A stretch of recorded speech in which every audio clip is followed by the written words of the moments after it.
Bonjour et bienvenue à l'Assemblée nationale. Vous êtes sur LCP et dans cet épisode, on va parler d'un sujet majeur de préoccupation, la santé mentale des jeunes. Une commission d'enquête parlementaire a été mise en place, chargée de faire la lumière sur les défaillances des politiques publiques dans ce domaine.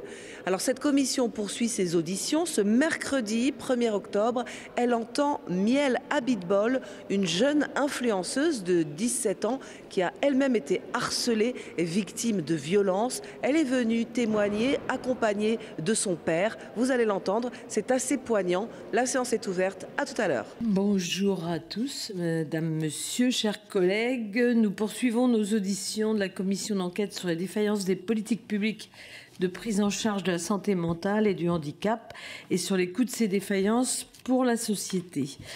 Nous accueillons maintenant une influenceuse qui parle de santé mentale sur les réseaux sociaux. Je souhaite la bienvenue à Madame Lily-Rose Galeazzi et à Madame Miel Abitbol, puisque Madame Galeazzi s'est excusée pour des raisons de santé, accompagnée de son père, Monsieur Guillaume Abitbol. Je vous souhaite la bienvenue, vous remercie d'avoir pris le temps de répondre à notre invitation. Madame Abitbol, vous allez vous exprimer sur la santé mentale. Vous avez créé avec votre père, ici présent, une application Link dédiée au bien-être des jeunes. Je vais vous donner la parole pour une intervention liminaire d'une dizaine de minutes. Ensuite, nous échangerons sur un processus de questions-réponses. Auparavant, je vous remercie de nous déclarer tout autre intérêt public ou privé de nature à influencer vos déclarations.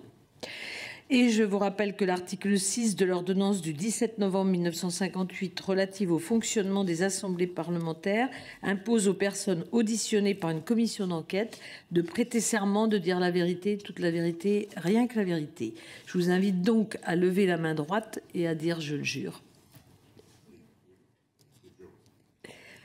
Je vous remercie. Je vais vous donner la parole pour nous dire comment vous procédez, ce que vous faites, et ensuite on échangera. Bonjour. Vous pouvez... Vous m'entendez? Ok. Alors du coup, moi c'est Miel Abitbol, j'ai 18 ans, je suis sur les réseaux sociaux et je suis aussi cofondatrice de Link, donc une application et une fondation pour la santé mentale des jeunes. Alors peut-être pour vous expliquer un peu c'est quoi ce projet. Link, c'est un projet qui est né après des épreuves personnelles très compliquées de santé mentale auxquelles j'ai dû faire face quand j'étais plus jeune, donc de mes 12, 13, 14, 15 ans. Ça a été très très compliqué suite à du harcèlement, des agressions et tout, et j'ai fait tout un chemin de santé mentale et de guérison très intense, notamment entre les hospitalisations, les parcours psy, j'ai un peu fait la totale, et mon père du coup m'a accompagnée dans ces moments-là, mon père et ma mère, très compliqués. Et mon combat, j'ai partagé ouvertement sur les réseaux sociaux parce que c'était un endroit pour moi où j'arrivais à exprimer librement ce que je vivais et ce que je ressentais. Et donc au fil du temps, j'ai commencé à aller mieux, heureusement. Et j'ai commencé du coup à partager plus des conseils, des choses positives, des choses qui m'ont personnellement aidée. Et c'était un peu, on va dire, la concrétisation de tous ces conseils et tout, que de faire un projet, un vrai projet pour la santé mentale des jeunes. Donc on a commencé à réfléchir avec mon père et le docteur Claire Morin, qui est médecin psychiatre, justement à cette application dans un premier temps, qui est en vrai un peu l'application que moi j'aurais aimé avoir quand j'étais plus jeune. Et c'est vraiment une safe place que les jeunes ils peuvent utiliser au quotidien pour prendre soin d'eux, se fixer des objectifs, des compteurs de sobriété quand ils ont des addictions, avoir un journal intime, se connecter avec un parent ou un adulte de confiance pour recréer du lien. Et on a aussi créé une fondation qui œuvre pour la santé mentale et qui fait de la prévention sur tous ces sujets-là. Donc que ce soit sur les réseaux, lors d'événements, lors de conférences, etc. On pense réellement qu'aujourd'hui, la prévention, c'est une des choses les plus importantes quand on parle de santé mentale, parce qu'il y a énormément de problèmes qui arrivent, qui pourraient être évités et qu'on laisse un peu passer sous la trappe. Donc voilà, donc nous on est à fond sur tout ça, sur la prévention et sur l'application, sur la fondation. Tu veux ajouter ? Non. Donc moi, Guerchom Abitbol, donc son père. Juste pour me présenter rapidement, j'ai 50 ans, je suis un ancien de la tech en fait, jeune retraité à 43 ans. J'ai passé mes premières années au calme, finalement, à m'occuper de ma fille qui était je dirais, dans une situation extrêmement compliquée, donc ça a été très inquiétant. Donc ça m'a mobilisé à 100%, et c'était un sujet qui est important parce que il faut voir l'impact en fait que peuvent avoir des problèmes de santé mentale chez les jeunes sur leur famille et sur leur entourage, que ce soit l'impact dans le travail, voilà, ça a des impacts qui sont lourds. Et donc j'avais les compétences, évidemment, tech, pour lancer ce projet. Mais elle m'en a parlé, je l'ai tout de suite suivi. Et vraiment sur une orientation de prévention. En fait, aujourd'hui, on voit bien qu'on a un système de soins qui est saturé. C'est difficile aujourd'hui d'avoir des rendez-vous, en particulier dans les organismes publics, dans les CMP. En fait, le meilleur moyen, en fait, c'est de faire en sorte que tous les jeunes n'aient pas besoin de passer par un parcours psy, c'est de faire en sorte qu'un maximum de jeunes puissent aller bien. Et ça permettra de libérer de la place pour les pathologies qui ne sont pas évitables. Quelqu'un qui est TDA ou TDAH, il a besoin d'avoir des soins. Il a besoin de voir un pédopsychiatre. Un jeune, s'il est bien dans ses baskets, il évitera peut-être le trouble anxieux et la dépression. Vous voyez, et nous, toute notre démarche, elle est vraiment en prévention primaire. C'est faire en sorte que les jeunes soient mieux dans leur tête, de manière à ce qu'il y ait moins de jeunes qui tombent dans des troubles anxieux, qui, dans 70% des cas, statistiquement, finissent en troubles dépressifs. Donc voilà, on essaie d'intervenir le plus tôt possible. En gros, on développe la culture d'une santé mentale positive, du bien-être, du prendre soin de soi, d'apprendre à se connaître, justement pour être capable d'affronter son adolescence dans des conditions qui sont meilleures qu'aujourd'hui. Merci à vous. Alors, d'abord, on est très content que vous y alliez bien. Et ça, c'est déjà le premier ressenti.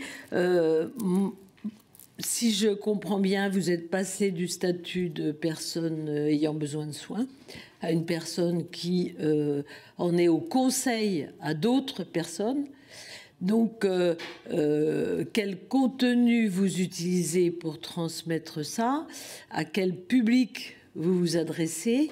Et avec quel statut, je dirais, puisque en fait, on voit aujourd'hui, on l'a vu sur le Covid ou dans d'autres moments, que la parole d'une personne, quelle qu'elle soit, a la même valeur sur les réseaux sociaux que quasiment le scientifique expérimenté.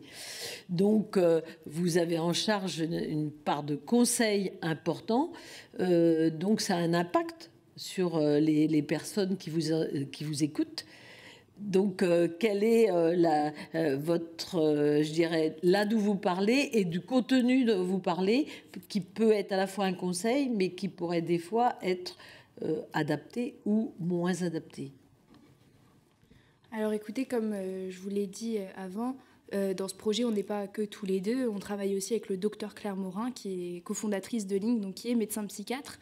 Nous, on crée beaucoup de contenu sur les réseaux sociaux. On utilise vraiment les plateformes comme un moyen de parler aux jeunes, parce qu'aujourd'hui, les réseaux, c'est le meilleur moyen de parler aux jeunes.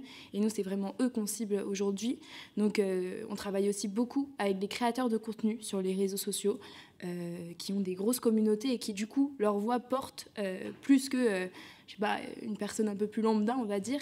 Donc, on fait beaucoup de choses avec eux aussi. On va aborder plein de sujets différents. En vrai, tout ce qui touche à la santé mentale d'un jeune, que ce soit l'école, que ce soit les relations avec les parents, que ce soit le fait de se faire du mal, parce que ça touche beaucoup plus de jeunes qu'on ne le pense, ça. Que ce soit juste le fait d'avoir un coup de mou un moment. On va essayer de leur donner les meilleurs conseils, des choses qui sont prouvées scientifiquement, qui fonctionnent. Donc, ça, on les réfléchit forcément avec le docteur Claire Morin qui s'y connaît, vu qu'elle est psychiatre, c'est mieux. Mais donc voilà, on crée vraiment des contenus qui poussent en fait toujours le jeune à prendre soin de lui, à parler, à extérioriser, parce que c'est souvent ça aussi, hein, les jeunes. Aujourd'hui, il y a un énorme fossé qui s'est créé entre les jeunes et les adultes, ok. Donc avec l'arrivée des réseaux sociaux, peut-être aussi avec l'arrivée du numérique, mais il y a énormément de choses qui ont changé entre ma génération et celle de mes parents, ou même un peu plus jeunes qu'eux. il y a beaucoup de choses qui ont été bouleversées. Et aujourd'hui, la communication entre les jeunes et les parents, elle est extrêmement compliquée. Et ça, c'est ce qui revient beaucoup. On parle aussi beaucoup que les problèmes de santé mentale, souvent, c'est en lien avec l'isolement. Il y a énormément de jeunes qui vont s'isoler quand ils vont pas bien et du coup perdre un peu leurs repères, leurs liens sociaux et qui du coup vont se renfermer encore plus. Et c'est un peu un cercle vicieux où au final, tu es tout seul, donc il n'y a personne qui t'aide et tu n'oses parler à personne. Donc le fait de parler, c'est souvent sous-estimé, je pense. Et ça, c'est vraiment ce qu'on pousse, recréer des relations de confiance avec les parents, en fait. Parce que les parents, ils ont un rôle gigantesque à jouer dans le bien-être de leur enfant. Et ce rôle-là est souvent minimisé, je pense. Mais par exemple, quand tu vas en rendez-vous psy, quand tu es jeune et que tu consultes un psy, souvent, il va demander à voir tes parents aussi. Parce que il faut le psy doit expliquer aux parents comment bien gérer les jeunes. Donc en fait, il y a tout un rôle de lien qui est essentiel et qu'on pousse vraiment au maximum sur les réseaux pour que les jeunes puissent parler au mieux avec leurs parents et extérioriser et pas attendre qu'il soit trop tard en fait, pour se livrer. Si vous voulez, moi quand j'étais plus jeune, mes parents n'avaient aucune idée de ce que je vivais. Et ils ont tout appris sur un lit d'hôpital, après une tentative de suicide. Donc, pas très cool comme façon d'apprendre que sa fille va pas bien et qu'elle se faisait harceler à l'école. Mais c'est comme ça que ça s'est passé de mon côté. Mais je sais que s'il y avait ce cadre de confiance qui était installé avec mes parents, alors j'avais toujours une très bonne relation avec eux, c'est pas ça le sujet, mais il n'y avait pas ce truc de... Vraiment, si ça va pas, tu peux nous en parler. Et puis même si tu as fait un truc qu'il fallait pas faire, si tu te retrouves dans une mauvaise situation, tu peux nous en parler. Donc, j'ai tout gardé. Et c'est ce qui revient énormément aussi de la part des jeunes sur les réseaux, c'est qu'ils ont peur de parler, ils ont peur de ne pas être compris par leurs parents parce qu'il y a toute cette incompréhension entre les générations, qu'on essaye justement de briser aussi. Et c'est aussi aux parents de se remettre à la page de notre vie, de la vie des jeunes, de comprendre les réseaux c'est quoi, de comprendre pourquoi on passe autant de temps sur notre téléphone. Il y a bien des raisons, c'est parce qu'on aime, parce qu'on a des liens sociaux sur les téléphones et tout. Et juste, je pense qu'il faut recréer un lien entre les générations parce qu'aujourd'hui, il y en a quasiment plus, Je voudrais rajouter quelque chose aussi qui est important, c'est que l'application Link, ce n'est pas une application de soins, c'est une application de prévention. On n'est d'ailleurs pas classé application de santé. Donc l'idée, c'est vraiment d'aider les jeunes à bien se connaître, à bien se comprendre. Et on est toujours dans cette... Et d'ailleurs, dans tous les contenus qu'on crée, on est toujours dans cette motivation. On essaye de motiver le jeune, finalement, à se prendre en charge et à aller chercher de la ressource auprès d'adultes. On ne donne pas de solution miracle. Ça, ce n'est pas des choses qu'on fait. On ne fait pas les apprentis sorciers. On fait très attention, justement, dans les contenus aussi, à ce qu'il n'y ait pas d'éléments qui puissent déclencher, par exemple, une crise suicidaire ou de la scarification. Donc, tous les contenus, ils sont quand même faits et validés de manière à ce que ce soit vraiment que du positif pour le jeune, mais toujours dans cette démarche de on se renforce, on crée des stratégies pour quand ça ne va pas. Vous voyez, c'est essayer de faire les choses en amont. C'est ça, nous, en fait, notre mission. Notre mission, c'est d'intervenir en amont. Le soin, c'est les professionnels qui le font, même si l'application aide les jeunes qui ne vont pas bien. Très clairement, on a beaucoup de jeunes qui ne vont pas bien, qui utilisent l'application au quotidien, mais c'est un élément, c'est un outil supplémentaire qui lui permet de suivre un petit peu depuis combien de temps il a réussi à ne pas pleurer, depuis combien de temps il a réussi à ne pas s'automutiler. C'est très fréquent, l'automutilation chez les jeunes. Donc vous voyez, c'est là que l'outil va l'aider un peu à se challenger, à essayer d'avancer, mais ça ne viendra jamais se substituer, et c'est ce qu'on leur dit toujours, à un professionnel de santé. Et à un moment, quand on n'est pas bien, quand on est en trouble anxieux ou trouble dépressif, il faut qu'il soit accompagné par... On leur dit, il faut aller chercher de la ressource. Et la première étape, quand on a 12, 13, 14 ans, c'est d'en parler à ses parents pour déjà trouver de l'aide, une première aide, et pouvoir ensuite être orienté. Et on fait beaucoup de travail aussi de prévention auprès des parents. On essaye de leur décrypter un petit peu les situations, de dédramatiser. Vous savez, c'est un peu tabou pour les parents. Quand ça se passe mal avec leurs enfants, on peut avoir un sentiment d'échec. Qu'est-ce qu'on n'a pas été bon? Voilà, notre enfant n'est pas bien, c'est de notre faute, c'est qu'on s'en est pas bien occupé. Alors que c'est pas vrai. Ça arrive dans toutes les familles, dans tous les milieux sociaux. Ça arrive même avec des parents bienveillants, des parents disponibles. Moi, mon épouse, elle travaille pas, elle a toujours été à la maison avec 4 enfants. Donc il y avait de la présence, il y avait de la disponibilité, on a fait plein de choses, mais les choses se sont déroulées de cette manière. Et je pense que c'est aussi très important d'expliquer aux parents que de les sensibiliser, de leur apprendre en fait à parler à leurs jeunes. Parce qu'en fait, il y a beaucoup, les rapports sont souvent assez il y a beaucoup d'invectives. Tout est de la faute du téléphone, mais ça, c'est de la faute des médias et des informations qui sont relayées. Le téléphone, c'est le diable. Donc, dès qu'il y a quelque chose qui ne va pas, c'est le téléphone. Un enfant dit « j'ai pas envie d'aller à l'école, je me sens pas bien, je suis fatigué ». bah, passe moins de temps sur ton téléphone. Mais peut-être qu'il souffre à l'école, il est peut-être en train de développer une phobie scolaire, par exemple. Et le réflexe qu'on a, c'est toujours des solutions simples, parce que pour nous, ça semble évident. On a le même problème avec les troubles alimentaires, qui sont aussi très fréquents chez les jeunes filles. Bah, t'as qu'à manger. Ah, puis ça ira mieux, mais c'était beaucoup plus compliqué que ça. Et la manière d'approcher le jeune et de lui parler, d'échanger avec lui, et justement de créer ce lien de confiance qui va permettre au jeune de se confier, ce qui est en fait déjà un premier pas, il est extrêmement important. Et souvent, en tant que parent, on s'y prend mal. Pourquoi? Parce qu'on n'a pas été confronté à ça, ou parce que nous, à notre époque, eh ben, c'était comme ça. On faisait avec nos problèmes, on n'avait pas le choix. Et c'est ça aussi, c'est là aussi, il y a peut-être un changement de dogme à faire au niveau de la société, c'est-à-dire on peut parler de tout, il n'y a pas de honte, et surtout le lien il doit être fort, et on doit être des vrais appuis en fait, on doit être des piliers pour nos enfants. Alors vous avez en partie répondu, mais j'avais deux questions. La première, c'est qu'est-ce que vous pensez des jeunes qui aujourd'hui confient leurs difficultés à ChatGPT en pensant ils vont avoir une réponse adaptée? Et ensuite, comment vous vous réinscrivez dans un parcours? Parce que vous parlez beaucoup des parents, mais ce n'est pas le seul lieu d'expression pour des jeunes. Il y a d'autres lieux, effectivement, vers lesquels on peut aller parce que, justement, on a une difficulté à s'exprimer dans sa famille sur des sujets qui sont compliqué. Et comment vous êtes sûr que les personnes à qui vous parlez vont dans la bonne direction pour avoir un suivi adapté? Parce qu'on a quand même un certain nombre même de professionnels, genre coach en tout genre, qui donnent des conseils avisés qui ne sont pas forcément les plus adaptés à la personne au moment où il en a besoin. Alors pour tous les jeunes qui utilisent ChatGPT pour se confier, franchement je pense que ça en dit long sur pourquoi ils le font. Ils le font parce qu'ils trouvent personne d'autre à qui se confier, je pense. Parce qu'ils estiment que personne d'autre peut les comprendre, que ChatGPT est plutôt neutre. Enfin je vais pas vous mentir, mais moi j'ai déjà fait. Je lui ai dit j'ai ça comme problème, qu'est-ce que je peux faire et tout. Et en vrai c'est plutôt pertinent ce qu'il me dit en général. Mais je pense que ça montre juste que le jeune ne sait pas à qui d'autre se confier, donc il va se tourner vers une IA. Okay, quand on a des proches en qui on a confiance, avec qui on peut parler, avec qui on peut parler de tout, on n'a pas nécessairement besoin de se tourner vers un ChatGPT pour poser nos problèmes et poser nos difficultés. Après, moi, je ne sais pas si c'est vraiment mauvais ou mal de se tourner vers un bot pour parler de ses problèmes si le contenu qu'il envoie en retour est modéré et adapté et pas dangereux. Malheureusement, il y a parfois des dérives sur tout ça. Mais voilà, je pense que juste ça en dit long sur un jeune qui ne voit plus personne pour le comprendre et qui va utiliser un peu les dernières ressources qu'il peut trouver. Donc il va se tourner vers une IA parce que l'IA elle est neutre, parce que l'IA elle va répondre directement, parce que l'IA elle est présente tout le temps, que ce soit à midi, que ce soit à 2h du matin, à 23h, elle sera toujours là pour répondre. Donc je pense qu'il y a aussi ce facteur de j'ai besoin d'avoir quelque chose de disponible. Quand j'en ai besoin, il faut que ce soit dispo.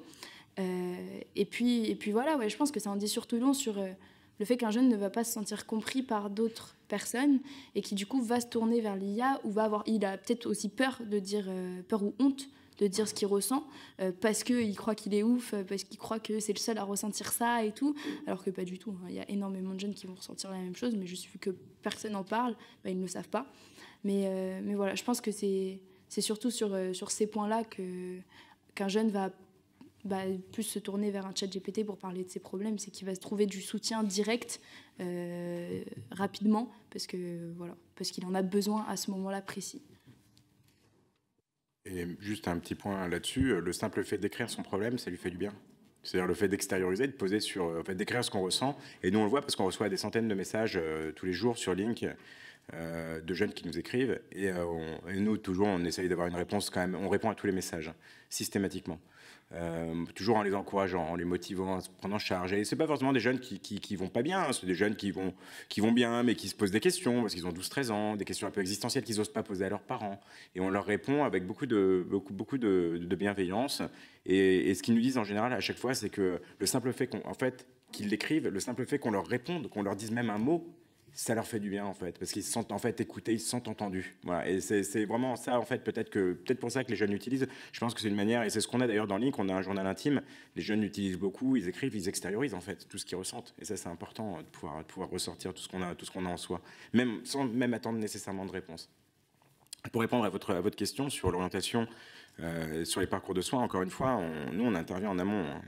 On n'est pas en train de leur dire là il faut voir faut voir un psychologue ou un psychiatre. Alors on leur décrypte, on dit voilà dans quel cas on va voir un psychiatre, dans quel cas on va voir un psychologue. Et ça, quand on fait ce genre de vidéo, c'est la psychiatre qui les fait, ou on travaille avec des neuropsys, on travaille avec des psychologues, on travaille avec vraiment différents types de profils, ou des nutritionnistes. Là, on a encore demain un tournage avec une nutritionniste pour les troubles alimentaires. Donc là, c'est la psychiatre qui va répondre. Elle va dire, voilà, si c'est des petites choses un peu légères, etc., on peut commencer par un psychologue qui est éventuellement orienté vers un psychiatre. Si on a des idées noires, des idées suicidaires, là, il faut aller voir un psychiatre directement. Voilà. Donc elle va expliquer de manière simple, compréhensible, par les jeunes et par les parents, comment s'orienter. Et oui, les parents ne savent pas. Bien sûr, les parents ne savent pas. Ils n'ont pas accès à de l'information. Maintenant, quelle est la bonne orientation? Il faut être conscient de la saturation du système de soins. Je veux dire, il faut être conscient de l'impact, par exemple, de la précarité sur l'accès aux soins. Quand vous devez aller chercher de la ressource dans les soins publics, c'est catastrophique. Vous allez dans un CMP, c'est entre 18 et 24 mois pour être pris en charge. Donc, ils font avec ce qu'ils ont. Et ChatGPT, oui, c'est vrai, ça peut être un suppléant dans certains cas parce qu'ils n'ont pas accès aux soins. Et quand vous devez aller voir un psychologue, ben, il faut payer. Alors, vous allez me dire, il y a mon soutien psy. Il y a 6000 psys dans mon soutien psy qui sont référencés dans toute la France. C'est pas beaucoup. C'est pas beaucoup. Et puis le dispositif, il n'est pas connu. Pourquoi? Parce que c'est des communications institutionnelles. Les jeunes, ils n'écoutent pas. Les gens n'entendent plus tout ça, en fait. C'est-à-dire qu'on ne passe pas par les bons canaux pour faire connaître les dispositifs. Et finalement, on est content parce qu'il n'y a pas beaucoup de psychologues qui adhèrent au dispositif. Et en plus, ça coûte cher à l'État. Donc, forcément, s'il y avait beaucoup trop de monde et si tous les psys acceptaient enrôler dans mon soutien psy, ça deviendrait peut-être compliqué. Et puis, en plus, c'est plafonné. Donc, il y a beaucoup de psychologues qui ne veulent pas y aller parce que il y a les dépassements, en fait, les dépassements de coûts sont à la charge du patient. Et pour beaucoup de gens, payer 20 € de sa poche pour une séance, c'est pas possible dans beaucoup de familles.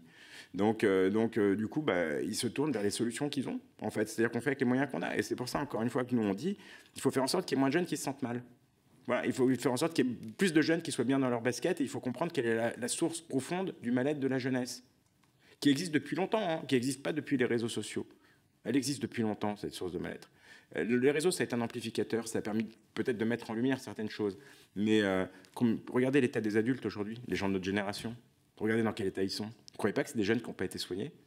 C'est des gens qui ont porté leurs problèmes parce que c'était tabou, parce qu'on prenait sur soi à notre époque. Mais ils ne se sont pas construits comme des adultes solides.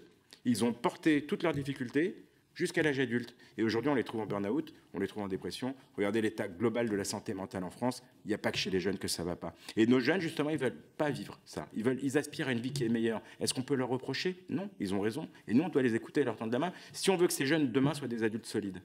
Voilà. Monsieur le rapporteur.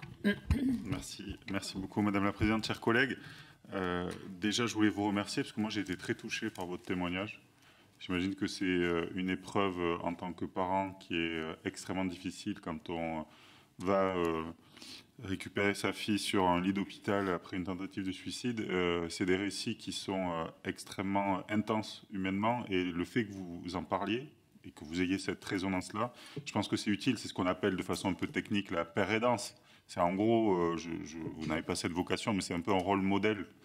En gros, un point de repère pour des personnes qui peuvent être en difficulté. Et je pense qu'en cela, vous faites indéniablement œuvre utile. Et je suis assez sensible à ce que vous évoquiez aussi sur la rigueur scientifique de votre démarche et de vous appuyer sur des professionnels de santé pour évidemment montrer que les réseaux sociaux, c'est un espace qui malheureusement est souvent mis en lumière pour le pire, mais qui peut aussi produire du bien, du meilleur, et qui est utile parce que c'est cet espace-là qui est accessible pour tout un tas de jeunes et qui est moins sensible aux communications institutionnelles et aux pubs sur le journal télévisé de France 2.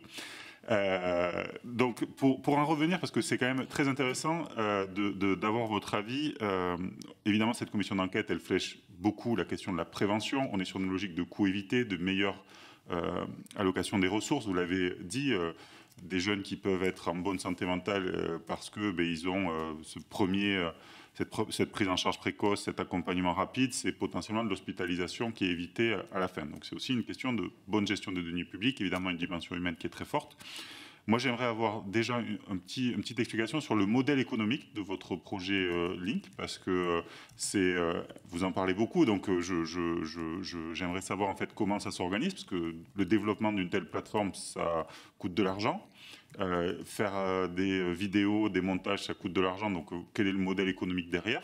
Et ensuite avoir quelques métriques, pour savoir, quelques mesures, pour savoir en gros quelle est la population que vous touchez. Pour avoir justement, parce que ça n'a pas été évoqué, le nombre de jeunes, vous disiez que vous receviez des centaines de messages par jour.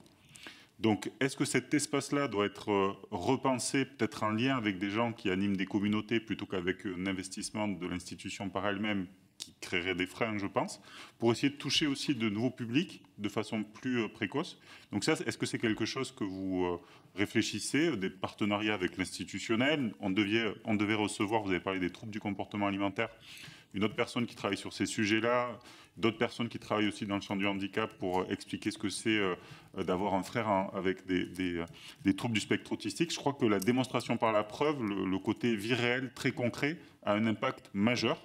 Et donc voilà, les premières questions, un peu modélisation économique, la réalité de votre impact, et puis derrière, comment vous ressentez aussi, peut-être de façon un petit peu moins scientifiquement éprouvable, mais la plus-value que ça peut avoir chez les jeunes que vous touchez, et est-ce que vous touchez d'ailleurs que des jeunes? Je vais répondre pour la partie modèle économique, parce qu'elle est jeune encore, elle apprend justement avec moi, et je suis très content de lui transmettre mon savoir-faire d'entrepreneur, parce que j'ai toujours été entrepreneur en fait, dans ma vie. Alors le modèle économique, en fait, c'est un peu moi le modèle économique. C'est un peu un sujet d'ailleurs. Hein. C'est un vrai sujet. Hein. Link, moi je vous expliquais, j'ai pris ma retraite jeune, j'ai fait fortune dans la tech, et tant mieux. J'utilise mon argent intelligemment. Je suis très content de l'utiliser comme ça, comme quoi on peut faire des bons usages, pas déductible des impôts. Mais bon, c'est pas grave, c'est un autre sujet. C'est un autre sujet. Mais en fait, nous, on a fait dès le départ, on a fait un choix, c'est que tout soit gratuit pour les jeunes. Pas de pub, pas d'utilisation de données, pas d'abonnement. On veut que tous les jeunes puissent l'utiliser, parce que c'est une application qu'on peut utiliser seul, c'est la safe place pour le jeune. Et puis le mieux, évidemment, c'est de pouvoir se connecter avec un adulte. Donc, dans le cadre du modèle qu'on avait développé, on s'est dit, on va demander aux parents une contribution, donc un abonnement, pour pouvoir se connecter à son jeune. Mais le jeune, en tout état de cause, pourra toujours utiliser l'outil seul sans payer. On n'est pas hyper satisfait par ce modèle-là, qui rapporte peu d'ailleurs, parce qu'on a beaucoup d'impact chez les jeunes, pas assez encore chez les adultes. On n'est pas très satisfait parce que on reçoit des messages de parents qui nous disent, moi j'aimerais me connecter, mais je n'ai pas le moyen de payer 7 € par mois. Je ne vous cache pas qu'on a donné un paquet d'abonnements gratuits à ces gens-là. Hein. Parce qu'un parent, moi, qui veut faire en sorte d'aider son jeune, je ne vais pas le priver de l'outil parce qu'il n'a pas les moyens de le payer. Vous voyez, ça n'a aucun sens par rapport à la mission que nous, on essaye de remplir. Donc ce qu'on a fait, Link, c'est quand même 16 personnes. Moi, Link, ça me coûte 100 000 € par mois, perso. Donc c'est moi qui paye ça. Mais on a besoin aussi de trouver un modèle économique qui est pérenne. Si on veut, développer le projet à plus grande échelle, aujourd'hui on est 16, on devrait être 50, on n'est pas assez nombreux pour faire ce qu'on a à faire, parce qu'on a d'autres projets en termes d'appli qui sont extrêmement utiles, très attendus, notamment par les professionnels de santé mentale. Notamment, on veut faire une application pour les psys qui va permettre d'avoir justement le feedback des jeunes entre les séances. Et ils ont des vrais problèmes en fait à savoir ce qui s'est passé entre les séances chez les jeunes, parce que le jeune vit au présent, il vit ni au passé ni au futur. Donc il ne se souvient pas qu'il y a une semaine, il était en train de pleurer dans les toilettes parce qu'il a vu qu'il s'était fait harceler. Vous voyez, donc la matière qui va permettre de travailler les séances, ils ont du mal à l'obtenir. Donc ça, ils sont très très très partie prenant là-dessus. Donc nous, le modèle, donc aujourd'hui, c'est un abonnement chez les parents. Puis on a changé parce qu'on s'est dit, il faut que ça fonctionne autrement. Donc on a développé en fait une offre pour les écoles, collège, lycée, établissement d'études supérieures, qui permet d'avoir l'accès gratuit aux parents. Donc tous les parents de l'établissement auront accès à l'application, donc les jeunes et les parents. Mais on a rajouté d'autres choses. On a créé un baromètre de la santé mentale. Pourquoi on classe une école sur le plan académique et pourquoi on ne la classe pas sur le bien-être? Pourquoi on le fait pour les entreprises et pas pour les écoles? Est-ce que le bien-être, c'est réservé aux adultes? Au contraire, ça doit s'inculquer très jeune, le bien-être. Très très jeune. Donc ça devrait être à l'école. Donc on a créé ce baromètre pour qu'il puisse y avoir à terme un classement des établissements sur le bien-être à l'école. Pour nous, c'est important. Puis avec plein d'autres choses, un outil de signalement des violences, des risques de violence et de harcèlement anonyme, toujours depuis l'application. C'est-à-dire que l'application devient le point central de connexion du jeune. Donc on a développé cette offre. On est heurté à plein de difficultés, notamment au niveau des établissements publics. C'est un cauchemar. Honnêtement, travailler avec le pouvoir public, c'est cauchemardesque. Parce que c'est des procédures extrêmement lourdes, compliquées. Il y en a qui veulent avancer. On a des régions qui veulent travailler avec nous, mais il faut passer par des procédures qui durent 6 mois. On n'a pas 10 ans. Vu l'état de la situation, on n'a pas le temps. On attend quoi, en fait, pour faire des choses? Aujourd'hui, en termes de prévention, on ne fait rien de concret, de matériel qui s'adresse directement aux jeunes. On a des solutions qui sont prêtes, Et elles ne sont pas utilisées. On a eu Elisabeth Borne il y a 3-4 mois qui parlait de faire de la sensibilisation des enseignants au sujet de santé mentale. Les contenus, ils sont prêts chez nous. Ça fait partie du pack qu'on met dans les écoles. Et ça ne coûte pas grand-chose. Mais nous, tout ça, c'est prêt. Et eux, ils parlent de projet à 2027, 2028. On attend quoi? Enfin, je ne sais pas, je ne comprends pas. C'est des 400 jeunes qui se suicident tous les ans. Je veux dire, à un moment, il faut quand même peut-être réagir. Donc ça, c'est sur le modèle économique. Et le deuxième volet du modèle économique, c'est qu'on discute beaucoup aujourd'hui avec les mutuelles, les complémentaires santé, pour que l'application soit intégrée, en fait, soit prise en charge en fait, pour les adhérents, dans le cadre des contrats qu'ils peuvent proposer en termes de contrats de complémentaires santé. Donc ça, c'est les deux modèles sur lesquels on se développe. Donc aujourd'hui, on est très loin de la rentabilité. Je finance le projet, je le financerai pour l'instant, mais voilà. Mais à terme, il va falloir quand même que je trouve d'autres sources. On ne veut pas vivre de subventions, parce qu'on veut garder notre liberté, parce que nous, on va vite. On travaille à la vitesse. En fait, il faut comprendre que le partenariat public-privé peut très bien marcher. Vous savez, on s'est fait claquer la porte par des parlementaires au début, en disant « Maintenant, vous êtes du privé, on ne peut pas vous parler. » Pourquoi on ne travaille pas ensemble? Nous, on travaille à une autre vitesse, on travaille d'une autre manière. On a des canaux pour atteindre les jeunes que vous n'aurez jamais. Les réseaux... Non mais moi, ce qui me choque, c'est cette espèce de frein qu'il y a au partenariat public-privé.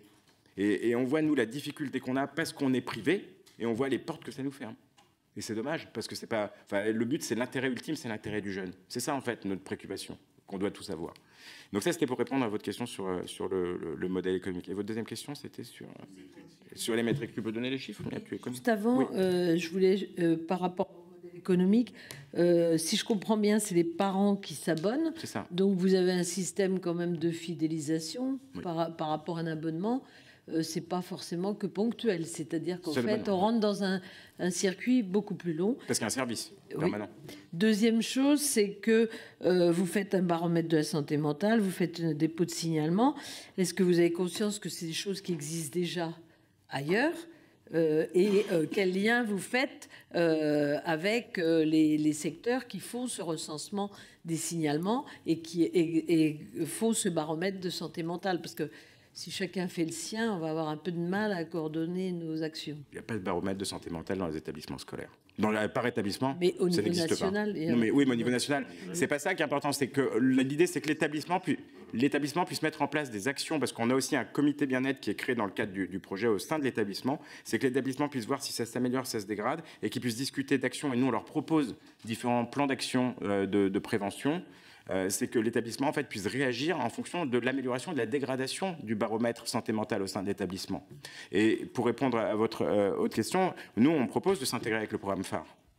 Parce que le programme phare, c'est bien beau, mais un jeune... Vous savez, je vais vous donner un exemple. Moi, je suis en classe, j'ai 13 ans, je vois que mon copain, il a un couteau dans son sac. Vous croyez que je vais aller voir le CPE pour lui dire? Par contre, être dans l'application pour le signaler de manière anonyme et l'information va remonter au chef d'établissement, ça, c'est plus facile. Oui, parce qu'ils n'ont pas envie de se confronter, ils n'ont pas envie d'aller en face, ils ont peur d'aller en face et de dire bah, y a un tel qui se fait harceler, ou il y a l'autre qui a dit qu'il allait tuer quelqu'un. Vous voyez?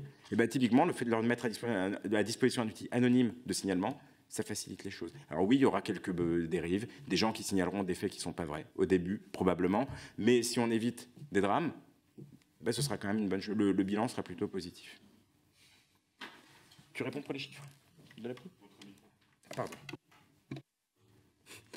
Ok, par rapport du coup au nombre de jeunes qui nous suivent, que ce soit sur l'application, déjà, on est on est à 300 000 utilisateurs de Link. Donc ça fait beaucoup. Il faut savoir aussi que quand on a lancé l'application le 12 septembre 2024, donc il y a un petit peu plus d'un an, on était numéro 1 sur l'App Store, on était devant ChatGPT, on était même devant Pronote, et on a eu 150 000 téléchargements et 100 000 comptes créés en moins de 24 heures. Et donc quand on a vu ces chiffres, c'est vrai qu'on s'est dit que finalement l'application, elle répondait vraiment à une demande, elle répondait vraiment à un besoin, parce que c'était un des plus gros lancements d'application de la French Tech qu'il y a eu. Et donc on se rend compte vraiment que les jeunes sont demandeurs en fait, de solutions, ils sont demandeurs d'aide, ils sont demandeurs d'outils pour aller mieux, pour aller de l'avant et pour prendre soin d'eux. Après, au-delà de l'application, on est aussi du coup sur les réseaux.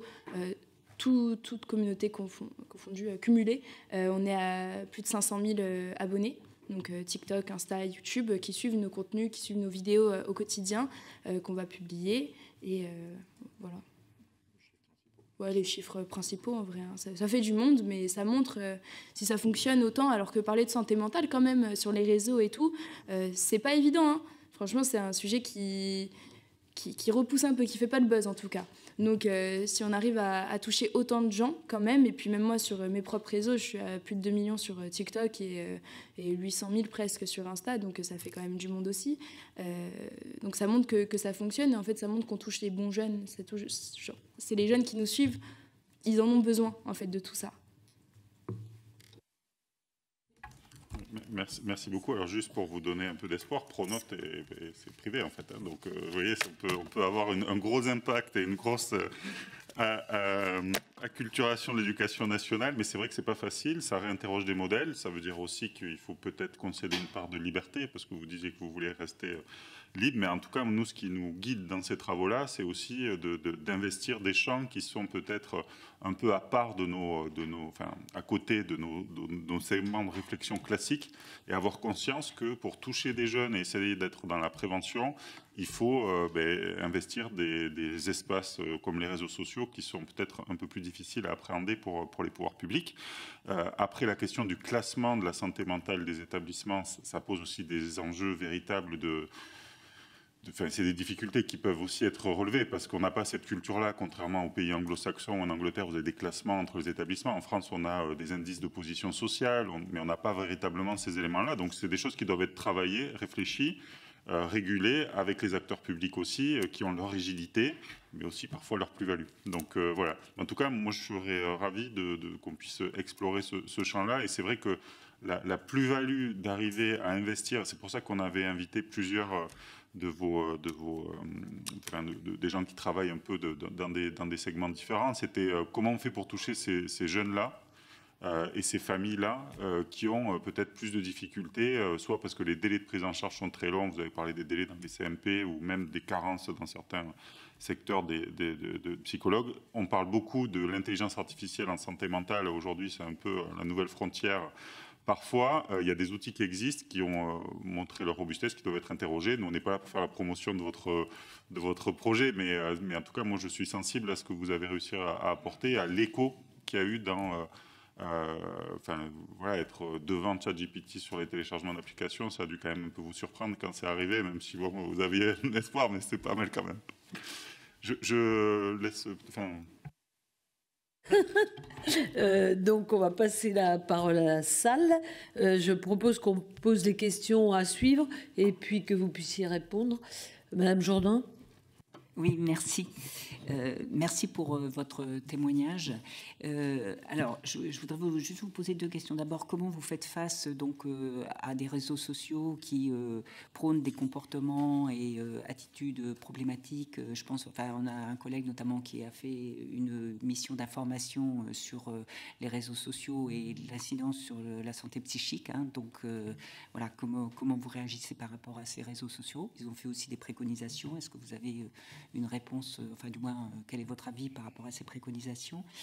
Et deuxième chose, je voudrais savoir ce que vous pensez des premiers secours en santé mentale et notamment du projet de l'étendre donc aux jeunes, hein, par rapport effectivement à toute la connaissance que vous avez sur les problèmes de santé mentale des jeunes. Voilà. Madame Paulet, Monsieur Magnier. Merci Madame la Présidente. Alors, merci déjà de votre présence, de nous avoir raconté votre récit, justement votre histoire qui a été quand même très touchante, et aussi la présentation de Link. Mais moi, j'aurais voulu poser une question, mais qui était plus à la source des problèmes. Vous avez subi du harcèlement, donc harcèlement scolaire, donc c'était... mais avez-vous eu l'occasion d'en parler à cette époque? Est-ce qu'il n'y a pas un problème au niveau de l'éducation nationale? Est-ce que cela n'a pas été repéré au sein de l'établissement? Est-ce que vous en avez parlé au sein de l'établissement? Est-ce qu'il y avait des signes qui auraient pu être vus, surtout pour vous en tant que papa? Est-ce que vous vous êtes rendu compte de certains signes avant le passage à l'acte de votre fille? Donc c'est pour ça que moi je reviens plus au niveau de la base par rapport à l'éducation nationale, parce qu'on a un projet de lutte contre le harcèlement au sein de l'éducation nationale, mais est-ce que ce projet de lutte contre le harcèlement est est bien mis en place? Est-ce que c'est décelé au sein des établissements? Est-ce que justement vous avez pu en parler? Et est-ce que des personnes ont pu le constater ou ont essayé de vous approcher pour en discuter avec vous? Je vous remercie. Et Monsieur Maillot. Bonjour, Frédéric Maillot, je suis député de La Réunion. Moi, je ne connaissais absolument pas ni votre parcours, ni votre application. Et j'ai discuté rapidement avec des amis qui suivent votre page, effectivement. Et j'ai été touché. Je ne sais pas si c'est le père que je suis qui a été touché, ou les députés, ou peut-être même les deux. À la fois, quand vous parlez de relations publiques-privées, c'est peut-être le député. Et quand c'est votre fille, c'est peut-être le père qui est un peu plus touché. Moi, j'aimerais savoir, je vais quand même jouer au jeu des questions, parce que je voulais surtout vous faire un ressenti de votre histoire. On dit souvent que le malade devient expert en sa maladie. Je pense que c'est un peu ton cas. Je peux te tutoyer, je pense.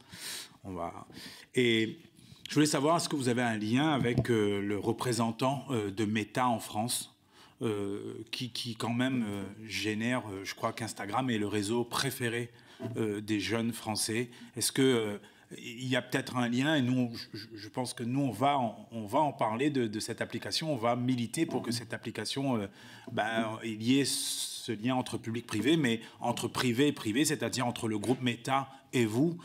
Comment il peut faire aussi la promotion de votre application, non pas pour les chiffres, mais pour le bien-être de la santé mentale de nos jeunes, parce que ce que vous faites ensemble, en fait, c'est vous rendez service à la nation, en fait. Enfin, vous venez en aide, en tout cas, à ces jeunes qui ne peuvent pas parler, comme tu l'as dit, à un adulte, et préfèrent le faire via son téléphone, parce que c'est triste de le dire, mais il y a une de nos collègues, une fois, elle a dit le téléphone est le premier doudou qu'on caresse au réveil et le dernier qu'on caresse avant de s'endormir. Donc forcément, il est omniprésent avec nous. Donc il est peut-être cet être qui n'a pas d'émotion, mais à qui on confie ses émotions. Donc comment faire le lien avec ces grands groupes qui gèrent en tout cas Instagram, Facebook et tous ces réseaux-là? Comment faire le lien avec eux pour vous aider à agrandir votre réseau et aider davantage de jeunes qui sont dans le besoin? Alors nous, sur les réseaux, en tout cas, donc nous, on communique beaucoup sur TikTok, Instagram, Facebook et YouTube. Et sur les réseaux, on prône la bonne utilisation des réseaux sociaux. Donc on fait souvent des contenus sur ça, donc que ce soit sur le cyberharcèlement, sur les algorithmes toxiques, sur toutes les dérives, on va dire, des réseaux. On essaye d'apprendre aux jeunes à avoir un bon usage, en fait, des réseaux. Quand tu vois une vidéo que t'aimes pas, au lieu de mettre un commentaire haineux, tu vas swiper la vidéo, tu regardes pas. Ou même qu'ils se rendent compte de l'impact. On réagit souvent au cas de gros créateurs de contenu, parce que ça marche bien, ce genre de format sur les réseaux. Typiquement, je sais pas si vous connaissez Léna Situation, qui est une très grosse créatrice de contenu, qui subit beaucoup de harcèlement. Par exemple, on va réagir à son cas de cyberharcèlement. On va réagir à son cas et expliquer les dérives, en fait, des réseaux, et ce qu'il faut faire et ce qu'il ne faut pas faire, ce qu'on peut cautionner et ce qu'on ne peut pas cautionner.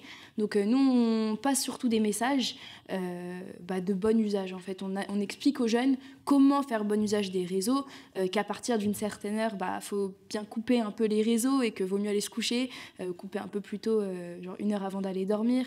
On essaye de leur expliquer un bon usage responsable, en fait, des réseaux sociaux. Après, ils en font l'usage qu'ils veulent, derrière leur écran au final, mais nous, c'est les messages qu'on fait passer.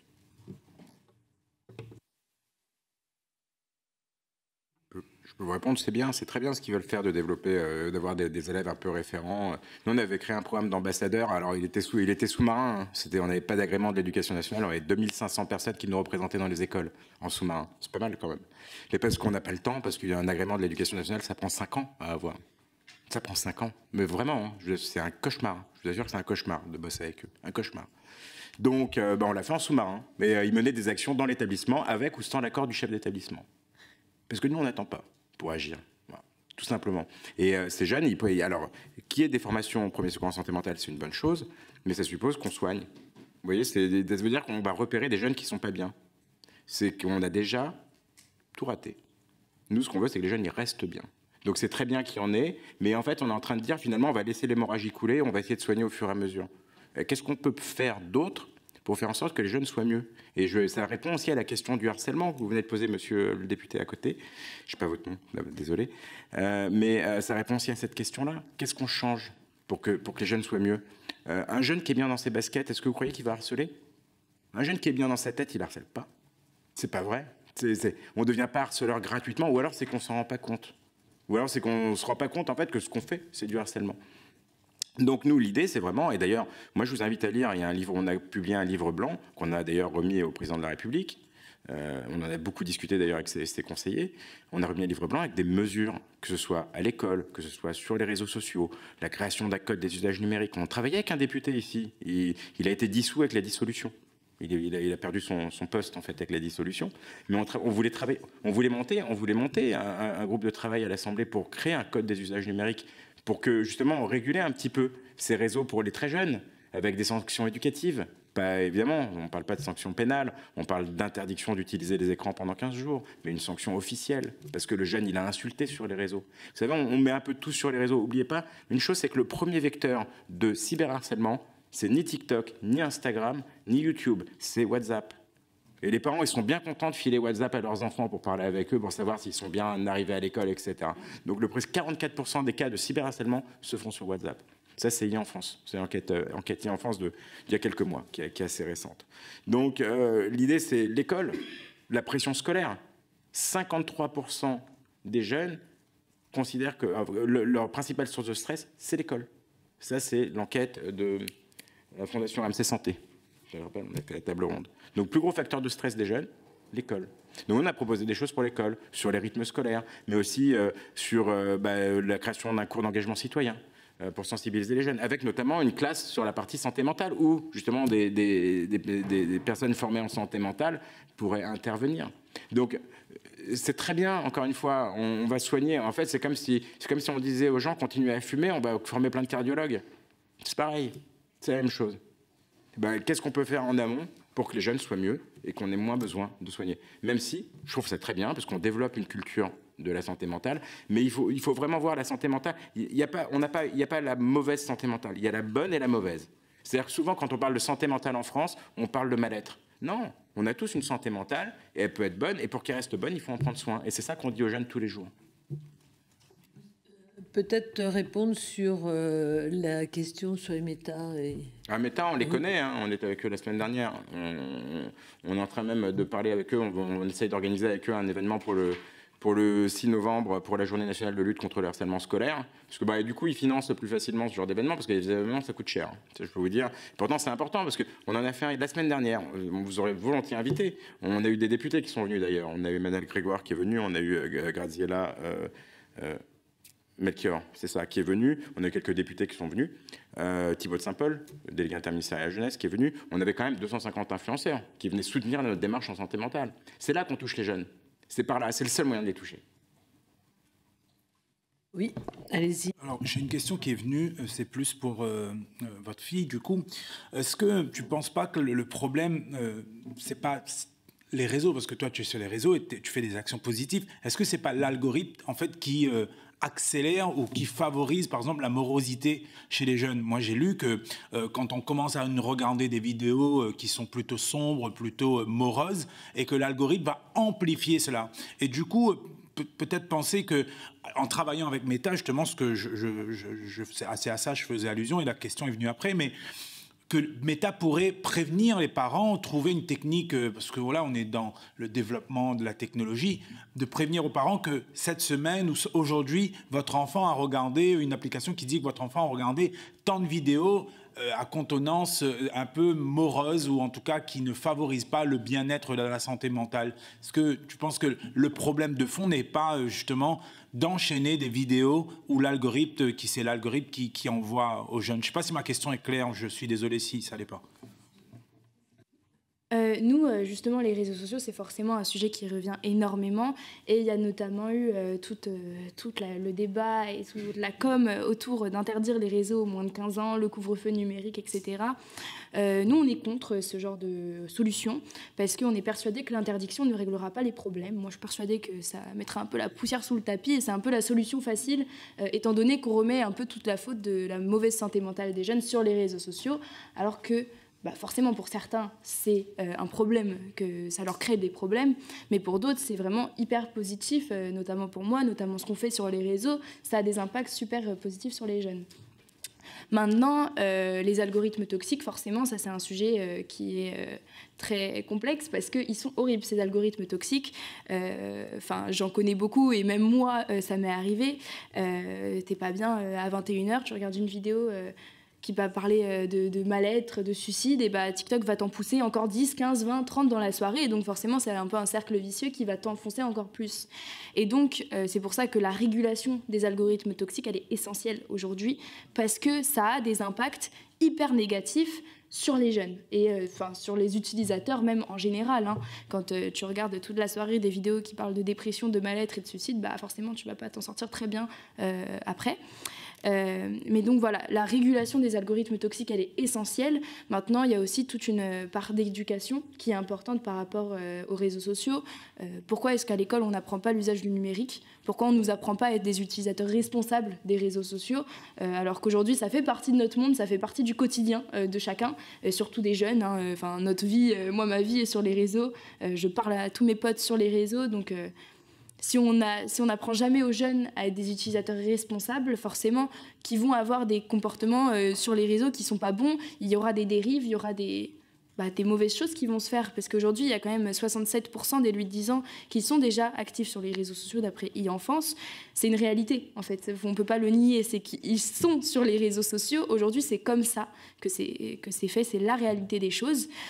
Donc, au lieu de fermer les yeux et de se dire « Bon, c'est pas grave, de toute façon, ils n'ont pas le droit, c'est interdit aux moins de 13 ans, donc on va dire qu'on n'a rien vu », venez, on accepte la réalité des choses et on leur apprend à être utilisateurs responsables et à pas tomber justement dans toutes les dérives des réseaux sociaux, parce qu'il y en a. Et ça, c'est une évidence. Je ne suis pas en train de défendre les réseaux sociaux à tout prix et de dire qu'ils sont vraiment super bien pour tous les jeunes. Pas du tout. Il y a des choses très bonnes sur les réseaux sociaux, il y a des choses mauvaises, mais l'interdiction ne réglera pas ces problèmes-là. Donc voilà, je pense que l'éducation et la régulation des algorithmes toxiques, c'est les deux points les plus importants quand on parle de réseaux sociaux. Oui. Et une troisième mesure qu'on a proposée d'ailleurs, ça fait partie de nos mesures du livre blanc, la régulation au niveau européen des algorithmes avec des amendes très lourdes. En fait, l'idée, c'est d'interdire de pousser des contenus négatifs à des gens qui font des recherches négatives, avec un cabinet d'audit qui pourrait mensuellement contrôler, faire le parcours utilisateur, et regarder si on lui pousse pas des... En fait, il faudrait pousser l'inverse. Tiens, je veux perdre 10 kilos en une semaine, on va lui dire, ah là, tiens, des vidéos où tu as peut-être un problème, il y a peut-être des choses à voir, peut-être en parler avec un médecin. Voilà, vous voyez qu'il faudrait que ce soit justement l'inverse, c'est-à-dire que ça puisse avoir des vertus positives, mais il faut que ce soit au niveau européen, sinon ce sera infaisable, ils n'écouteront jamais la France. Il faut qu'il ça ait un impact financier lourd. L'Europe, c'est 25% de leurs revenus, à Meta, par exemple. Donc là, ça pèse. Là, c'est important. L'éducation, on en a parlé aussi. Nous, on avait proposé de créer un programme de cours sur l'usage des réseaux à l'école. Et le troisième point qu'on a proposé aussi dans notre livre blanc, c'est la création d'une cellule d'écoute. En fait, d'écoutants, parce qu'aujourd'hui, on a quoi? On a le 30-18, le 31-14. C'est les deux principales ressources qu'il y a pour les jeunes. Le 30-18, on a fait un sondage auprès des jeunes, 65% d'entre eux n'en connaissent pas l'existence. Donc il y a quand même un problème de cible. Et ils sont bien contents au 30-18 parce que le problème, c'est qu'ils perdent un appel sur deux parce que, par défaut d'écoutants, faute de moyens. Donc heureusement qu'ils n'ont pas plus d'appels parce que déjà ils n'arrivent pas à répondre en fait à la demande. Et le 31-14, ils ont mauvaise presse sur les réseaux parce que ils lèvent pas forcément, ils parlent pas forcément d'entrée de jeu de la notion d'anonymat. Donc quand les jeunes appellent, vous savez, le 31-14, ils se confient et ce qui se passe, c'est quand il y a des risques suicidaires qui sont importants, ils déclenchent les secours. C'est normal. Et heureusement. Et heureusement. Oui, mais le problème, c'est que le jeune, il faut lui dire avant. Parce que vous savez ce qui se passe, c'est que ça arrive une fois, deux fois, trois fois, et puis ils font des vidéos sur les réseaux en expliquant, n'appelez jamais le 31-14, parce qu'ils vont envoyer les pompiers chez vous. Donc la confidentialité, elle doit être exposée dès le départ de la conversation, en disant, écoute, tu as 13 ans, tu es en train de me dire des choses, je te préviens. Si je sens que c'est trop grave et que c'est trop dangereux, je serai obligé de prévenir tes parents et d'envoyer les secours. Il faut leur dire dès le début, sinon on rompt la confiance.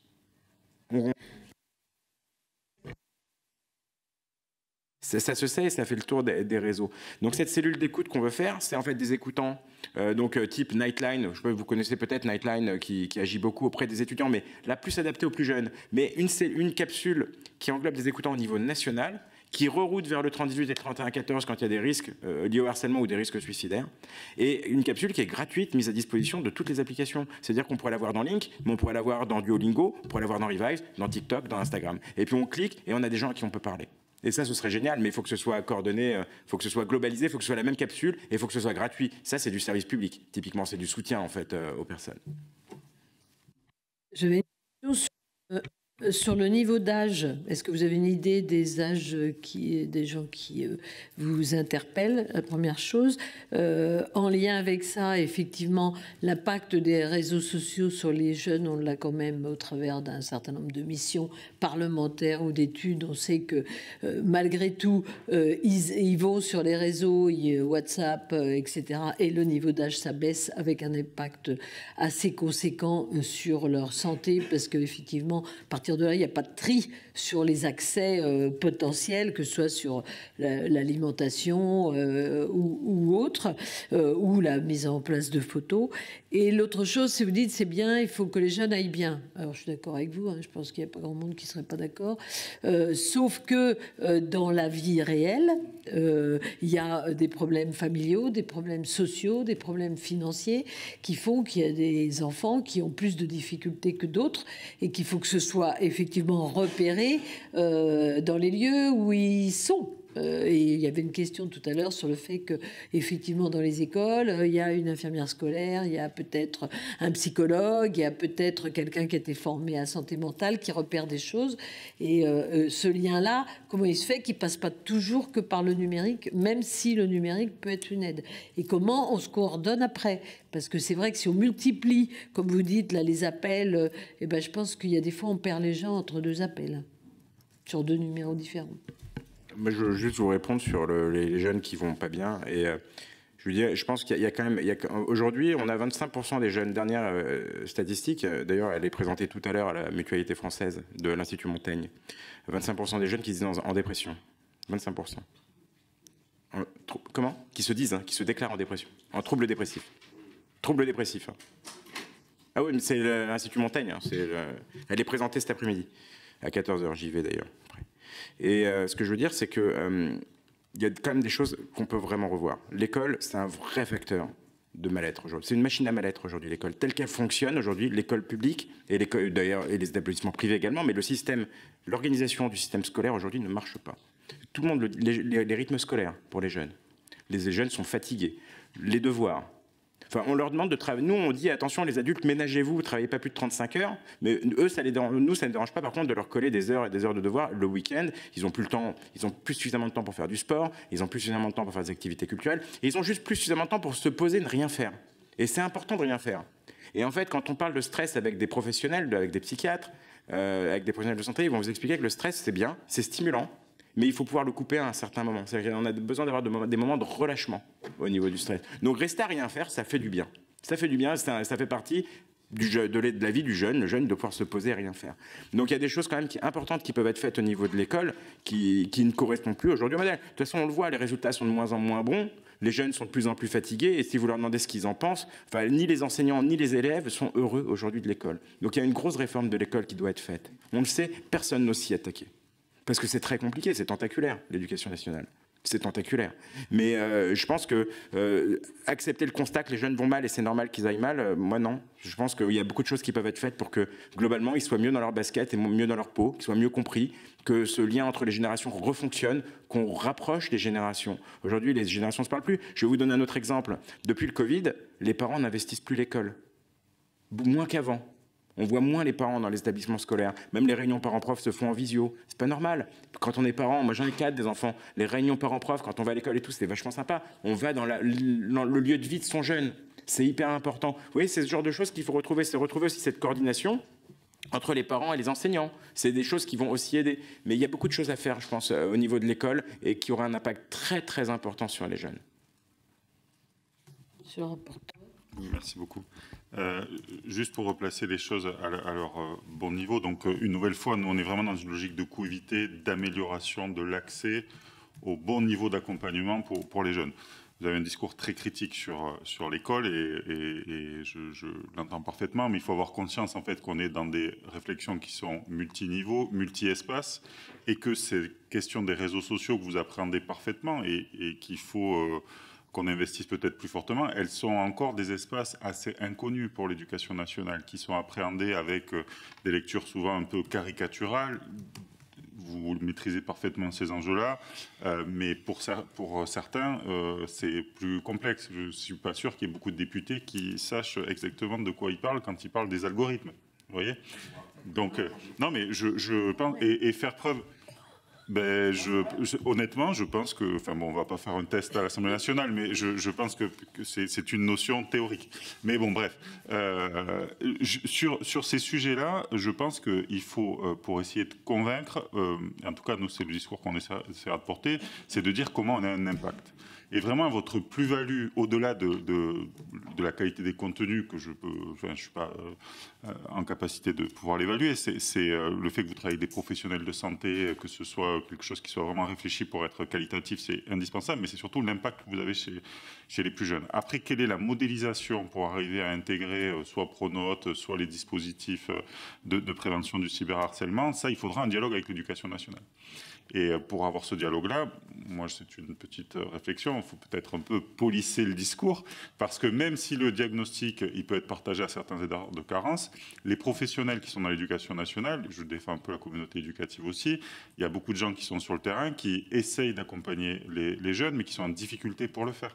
Quand vous avez des classes surchargées, quand vous avez des difficultés multiples dans les besoins d'accompagnement, entre la question de l'inclusion scolaire des enfants en situation de handicap, les problématiques de réussite éducative, les inégalités liées au capital socio-culturel des enfants, ce n'est pas un métier qui est facile aussi. Après, l'administration dans son ensemble, elle a des rigidités. Moi, je considère que les annonces qui ont été faites sur la santé mentale ne sont pas du tout à la hauteur des enjeux, notamment dans l'école, où, je partage le constat, c'est un lieu exceptionnel, parce que c'est là où tous les jeunes passent et où on peut avoir, pour ceux qui sont peut-être qui croiseront pas le chemin de votre application, parce que vous avez beaucoup de monde, mais il y a beaucoup de monde aussi qui ne croisent pas ce chemin-là. Donc c'est comment on fait pour avoir des accompagnements adaptés à la réalité des besoins. Donc c'était plus une réflexion un peu globale par rapport à ça. Je pense que nous, on est preneurs du livre blanc que vous avez publié, qui n'a pas eu peut-être un écho suffisant, parce que cette question des algorithmes toxiques, évidemment, je pense qu'il y aura un large consensus là-dessus, et tout ce qui peut aussi permettre d'avoir un impact auprès des principaux concernés, parce qu'aujourd'hui, vous avez cité quelques chiffres et on les partage, hein, on a une dégradation de la santé mentale des plus jeunes, beaucoup chez les jeunes filles. On a une augmentation, il y a des enquêtes qui ont été produites par l'adresse, notamment des pensées suicidaires chez les jeunes filles, qui est particulièrement inquiétante. Alors, de faire le lien de cause à effet avec les réseaux sociaux, c'est souvent un peu trop rapide et facile, mais malgré tout, ça doit être des sujets de préoccupation. Et peut-être que l'une des forces de votre application et de votre modèle, c'est aussi d'avoir une capacité d'analyse sur les publics. Tu parlais de la question des âges, question des localisations, qui pourrait être intéressante. Et donc, je ne sais pas dans quelle mesure on peut faire travailler ou à faciliter ces passerelles, mais ce serait assez intéressant de poursuivre les travaux qui ont été peut-être engagés par un de nos prédécesseurs dans la précédente mandature. Voilà ce que je voulais rajouter. Ce n'est pas une question, mais c'est plus une réflexion globale. Je vais juste rajouter un point sur l'impact financier. C'est important parce que on parle de problème, on sait que les budgets sont compliqués. Aujourd'hui, on estime le coût de la santé mentale, les coûts directs et indirects de la santé mentale en France à 163 milliards d'euros par an. C'est la Fondation fondamentale et la PHP qui a défini ces prix. Qu'est-ce qu'on dépense en termes de prévention primaire? Zéro. Il n'y a rien qui est fait. En prévention primaire, rien. En prévention, je dirais réorientation, etc., on fait des choses. Mais en sensibilisation, c'est-à-dire en amont, avant qu'il y ait les problèmes, quand les gens vont bien, qu'est-ce qu'on fait? Rien. Ça mérite pas grand-chose. Non, il n'y a pas grand-chose. Ça mériterait peut-être quand même quelques efforts, parce que l'impact... Enfin, il faut se rendre compte que quand son jeune ne va pas bien, le parent ne travaille plus. Il va au travail, il n'est pas efficace. Et donc les coûts sont énormes. Donc tout ce qui peut permettre d'éviter ces troubles aura forcément des impacts considérables sur les finances publiques et permettront de donner des moyens, d'alléger le système de soins. Donc en fait, c'est très gagnant en fait, de faire de la prévention primaire. Mais pratiquement, d'un point de vue pratique, on n'en voit pas. Honnêtement, de la prévention primaire, je sais pas, on n'en voit pas. Donnez-moi des actions qui sont faites aujourd'hui, on n'en voit pas. Je pense qu'on n'en connaît pas, nous, autour de nous, des vraies actions de prévention primaire. Ou même pour avoir un budget, vous savez, on fait un événement avec le ministère de la Jeunesse la semaine prochaine pour la Journée mondiale de la santé mentale. On leur a proposé de faire un truc un peu interactif pour les jeunes. Ils vont faire venir des classes, ils font ça au siège de la MGEN. C'est tellement compliqué que nous, on voulait que les jeunes puissent se prendre en photo. On a fait un truc, un petit stand photo, en Polaroid. Non, en Polaroid, on leur paye les cartouches. C'est trop compliqué. C'est trop compliqué. Donc, il n'y a rien. On ne dépense pas. En fait, dès qu'il s'agit voilà, on fait un truc sympa pour les jeunes, où on met en valeur voilà, un événement sympa sur la journée mondiale de la santé mentale, même sortir 300 €, c'est le bout du monde. Je vous assure. On leur dit, mais on va vous les payer, on va les prendre. Ça va être plus simple. Parce qu'on n'a pas le temps, c'est dans une semaine, et ils se prennent un petit peu tard. Donc, du coup, nous, on fait. Voilà. Mais c'est pas... Enfin, c'est pas à nous de payer ça, en fait. Vous voyez ce que je veux dire? Ça devrait être beaucoup plus simple, ce genre de choses. Parce que les impacts à long terme, c'est plein de petites actions qui auront des impacts lourds sur la durée. La question de coût évité, elle est vraiment centrale dans notre démarche. Et donc, en gros, la difficulté, et vous allez le comprendre, puisque vous avez quand même une certaine expérience, c'est la modélisation, en gros. C'est le volet médico-économique. C'est-à-dire que cette prévention primaire, elle est difficilement traductible en économie générée. L'enquête fondamentale, il y a des enquêtes multiples et variées, 163, 100 milliards. Voilà, on a des dispositifs qui sont évalués, mais on n'a pas cette culture-là, qui est plutôt une culture anglo-saxonne. Et donc, ce qui est intéressant quand on a des outils numériques, c'est qu'on est bardé de données qui permettent un petit peu d'analyser les choses. De là à faire une corrélation sur la prévention de certaines dépenses, on en a tous l'intuition, c'est un discours qui est porté par tous, mais qui ne se retranscrit pas dans les politiques publiques. C'est-à-dire qu'aujourd'hui, on n'a pas de budget suffisant sur la prévention. Et donc, l'enjeu de cette commission d'enquête, c'est pour ça que je me retrouve beaucoup, alors je ne le dirai pas de la même façon que vous, dans des éléments que vous évoquez, c'est qu'en gros, c'est un champ qu'il faut investir très fortement, notamment pour diminuer tous ces chiffres, tous ces signaux d'alerte. Donc voilà, bon, bref, ok, ouais, on est plutôt raccord. Juste quand même pour moduler vos propos sur l'éducation numérique, ça fait quand même plusieurs années que dans les établissements scolaires, il y a une double éducation numérique ou information numérique pour les parents et pour les enfants dans le même temps. Bon, alors ça demande du temps parce que les enfants, ils sont plus pertinents que les parents quelquefois, mais ça existe déjà quand même. Bon, c'est long comme imprégnation. Et puis ça va plus vite, le numérique va plus vite que l'information des fois. C'est le format, en fait, de ces formations. C'est-à-dire que c'est des formations qui sont souvent diabolisantes. Ou des informations, on parle souvent que des dangers. Le jeune, vous imaginez, à 12-13 ans, on n'arrête pas de vous dire, attention, c'est dangereux, puis il y a des pédophiles, et il y a ci, il y a ça. Et le jeune, il dit, allez, c'est bon, je vais me débrouiller tout seul. Nous, on a une approche sur ces formations qui sont beaucoup plus positives, avec des créateurs de contenu. Quand vous avez une Oxtac qui leur dit, les gars, de temps en temps, lâchez votre téléphone et partez à l'aventure, ça, c'est cool pour les jeunes. Ça, ils l'entendent. Mais quand vous avez dit, attention, le sommeil, c'est très dangereux parce que vous n'allez pas dormir la nuit, le jeune dit, bon, c'est quoi? C'est toujours des leçons et des leçons et des leçons. Donc c'est aussi peut-être dans l'approche qu'il faut revoir, un peu plus moderne, un peu plus jeune, pour que ça les touche. C'est ça le but. Eh ben, on vous remercie pour votre témoignage et vos réponses aux questions qui nous donnent un autre angle d'appréciation. Merci à vous. Bonne journée, bon courage et bon retour. Voilà pour ce témoignage de l'influenceuse Miel Abitbol qui est venue accompagnée de son père témoigner devant la commission d'enquête chargée de faire la lumière sur les défaillances des politiques publiques en matière de santé mentale. Tous deux ont lancé une application pour prendre à bras-le-corps ce sujet. Alors rappelons que la santé mentale à 2 reprises a été décrétée grande cause nationale. Cela reste au cœur des préoccupations de l'Assemblée nationale. C'est la fin de cet épisode. On se retrouve très vite sur LCP. Ciao, ciao.